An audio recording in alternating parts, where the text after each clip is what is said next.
Do you feel like the more you show you care, the more he pulls away? Hi, I'm Nyra Elowyn, and maybe what's pushing him away isn't who you are, but how much you're trying to prove it too soon. Today, you're going to learn what turns interest into distance, and how to keep the spark alive without losing yourself in the effort to please. Rushing to label. Something that's still unfolding. You've barely started connecting with someone and already feel the need to define what you are. Are we seeing each other? Does he like me? Where is this going? These questions feel urgent, but often they come from anxiety, not clarity. It's your way of trying to control something that's still being built. There's a subtle but powerful difference between wanting connection and demanding emotional guarantees. When you try to label something too soon, you put pressure where there should be lightness. It's like saying, before you even know the real me, give me an answer. And pressure, it kills desire. You've probably been there, where every silence feels like a threat, where you read and reread messages, looking for signs, where not having a label feels like not having safety. But here's the truth. When it feels like you're more into it than he is, even if he likes you, something shifts. Desire turns into retreat. Too much clarity too soon kills curiosity. The answer? Don't play games. Just match the rhythm. Real feelings take time, and if he's truly interested, you don't need to push for a definition.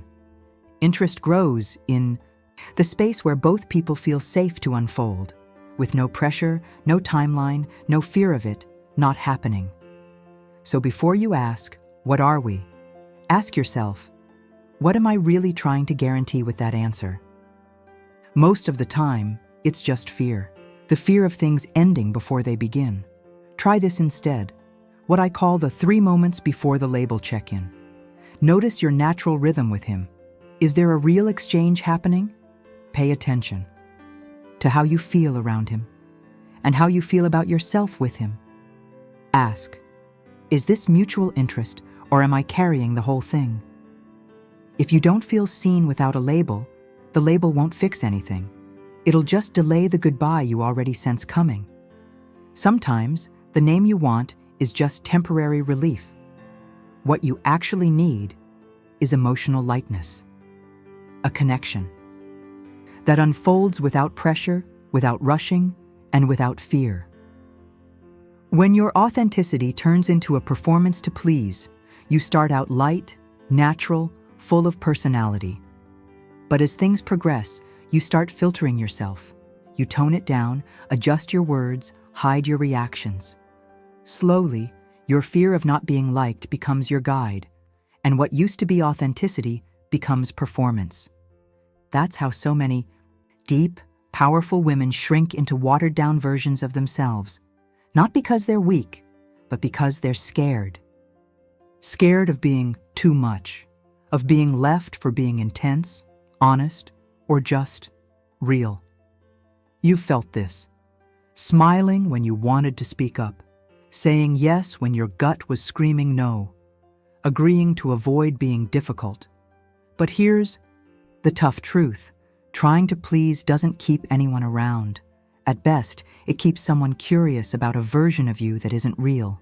At worst, it creates boredom because there's no depth, no spark. What truly attracts someone is your raw expression. It's when you stop trying to be right and just show up as yourself.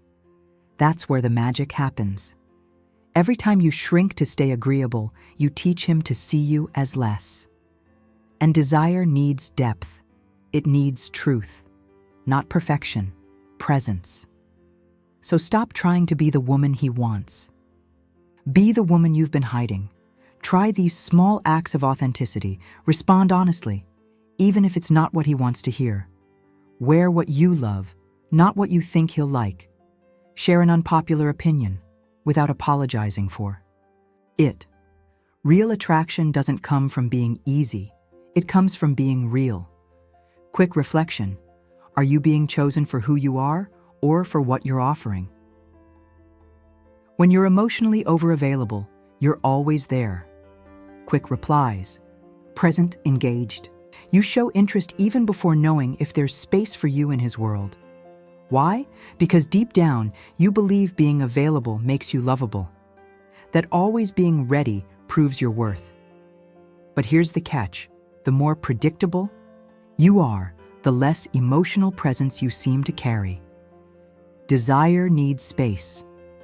It grows in that little gap between one moment and the next. But when you're always there, always validating, always initiating, it starts to feel too much. You've probably found yourself overthinking a silence, wondering if you responded too fast or showed too much. But this isn't about games. It's about what you give without knowing if it's being received with the same care. Being too available isn't love. It's fear dressed as affection. It's insecurity masked as generosity. And slowly, it chips away at your worth. Because what's always accessible starts to feel like something that can wait, like something that doesn't need to be pursued. Want to reclaim your emotional presence without playing hard to get? Try the strategic pause. Let him feel your absence. Let him wonder. Let him realize your presence is not a given, it's a gift. Before you reply, pause. Ask yourself, am I responding from genuine interest or fear of being forgotten? Let silence speak too. Not everything needs to be filled. Test small, light absences. A day without starting a conversation isn't rejection, it's self-respect. You don't have to disappear to be missed, but you don't have to be always available to be loved either. Reflect. What part of you feels like you have to be 100% accessible just to not be left behind? 4. Sharing your wounds. Before building trust, you meet someone, feel a strong connection, and before you know it, you're opening up about that painful breakup, the betrayal, the abandonment, the scars that haven't fully healed. You call it vulnerability. But often, it's just your emotional neediness trying to create instant intimacy. There's a thin line between honesty and oversharing. Telling your story is powerful, but only when there's trust to hold it. Otherwise, what should create closeness ends up feeling heavy, and he feels the weight of wounds he doesn't understand yet. You've probably been there, that moment when you share something deeply personal, and all you get is silence, awkwardness, a shift. Not because he's cold, but because you opened a wound before knowing if he was equipped to hold that space with you. The truth is, when you reveal too much too soon, you shortcut a connection that hasn't had time to grow. And shortcuts come with a cost, disconnection. He feels emotionally drained before he's even emotionally invested. Vulnerability needs timing. It needs trust. It needs emotional context. Want to create real connection without giving too much too soon? Use the 3-layer emotional filter. What? To share. Focus on stories that show who you are, not just what hurt you. When to share. Wait until there's real interest before revealing sensitive chapters. Why you're sharing. Ask yourself if you want to connect or be comforted. There's a type of sharing that draws people in, and another that pushes them away. The difference? Awareness. Share with intention, not desperation. You don't need to hide your pain. But remember, being seen doesn't mean exposing everything before you're actually received. Reflection. Are you sharing your story to connect, or just hoping someone will hold space for your pain? 5. No mystery. When everything's too easy, you show everything. Your opinions, your daily life, your feelings. You're always available, quick to reply, starting conversations, sharing personal stories. And without realizing it, you've handed over your essence on a silver platter before he even had a chance to be curious. At the start of any connection, emotional timing matters more than physical time. Desire needs space to explore. And mystery? It's not about games, it's about pauses. It's the space that sparks curiosity, the contrast that activates attraction. You felt this too. You gave it all, fast, and he backed off. You thought, but I was so real, so present, so open. Yes, you were. But here's the thing. People don't just want what they already understand. They want to discover. When there's nothing left to figure out, there's no new territory to explore. And when there's no journey, there's no lasting interest. It's not about hiding who you are. It's about letting things unfold naturally. Letting someone wonder about you. Who is she when she's not with me? Want a simple strategy to hold the connection without disappearing? Try the presence variation technique. Mix deep, meaningful days with intentional pauses.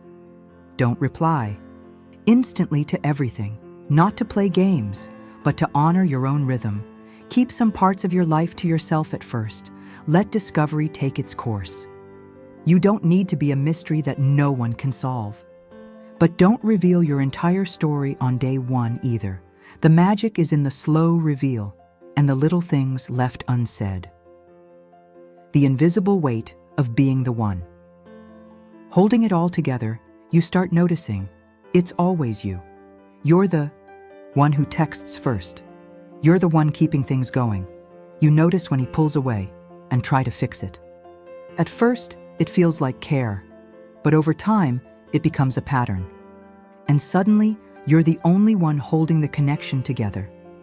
This is one of the most silent and draining roles in any relationship, because it's not just about a lack of reciprocity. It's about carrying something that should be mutual.